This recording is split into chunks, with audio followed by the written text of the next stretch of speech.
Hey, Thrivers, it's payday again. And if you're anything that I used to be, the money comes in today, Friday, and poofs, it's gone again before Monday even hits. But not anymore. In today's video, I'm going to share with you my exact payday routine.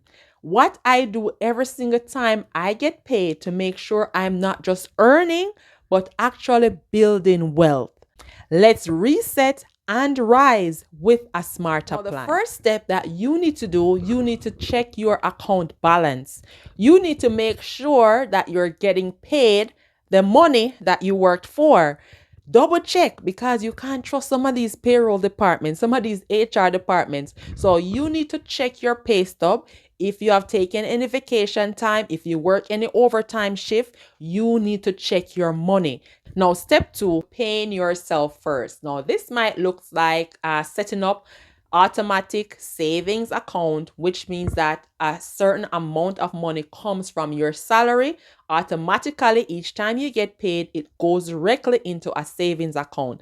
And this account could be building up for the purpose of building up your emergency fund, or for the purpose of making a large purchase or investment, saving to buy your first house or saving to buy your investment property. But put away a particular amount. I'm not going to tell you how much you should decide that, and you set up automated savings account, right? Step three, you're going to allocate your paycheck.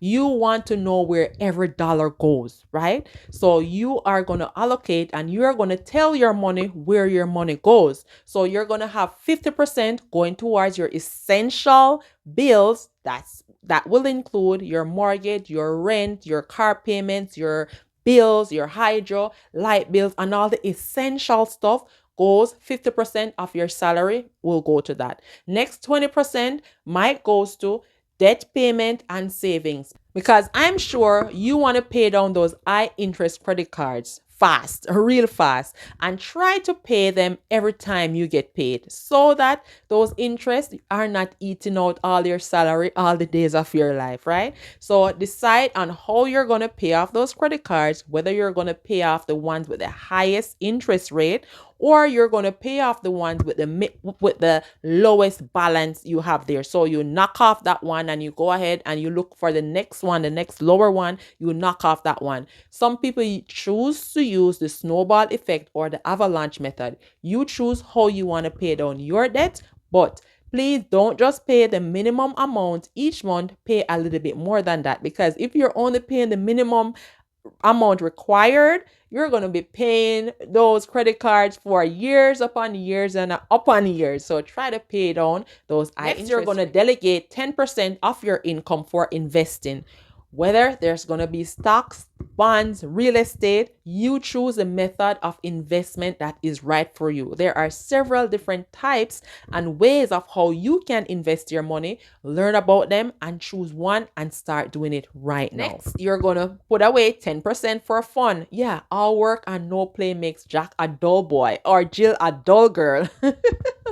So you decide on what fun activity that might mean to you, whether it's going to be going out to the movies, going out for dinner, going to do something that's fun and engaging. You work all this money. You need to have some fun with it, not just to pay the bills.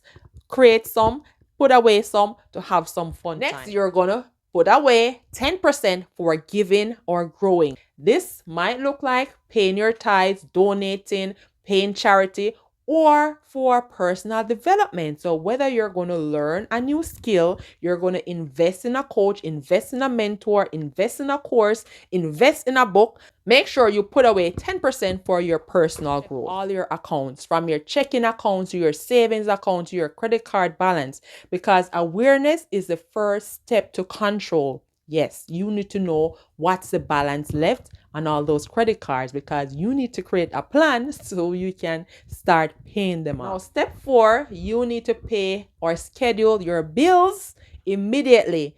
Do not fall in the bad habit of making late payments. This will dent your credit score, damage your credit history. So stay on top of your bills by setting out even half an hour on the Friday, on the weekend to pay your bills. Set up automatic So what I usually do, I usually use my Happy Planner, and at the front of the Happy Planner, it has the days of the month, the dates of each month, right? And I usually put an asterisk or a little sign to highlight the Fridays when we get paid.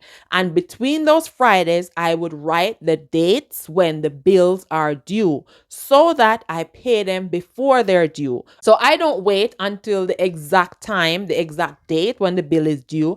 I try to pay it a little in advance, a little earlier, to prevent me from forgetting to pay that bill. And some of them I also set up as automatic payments. So you can choose and you can do that too. Step number 5, you need to track your spending or budget with an app or a planner.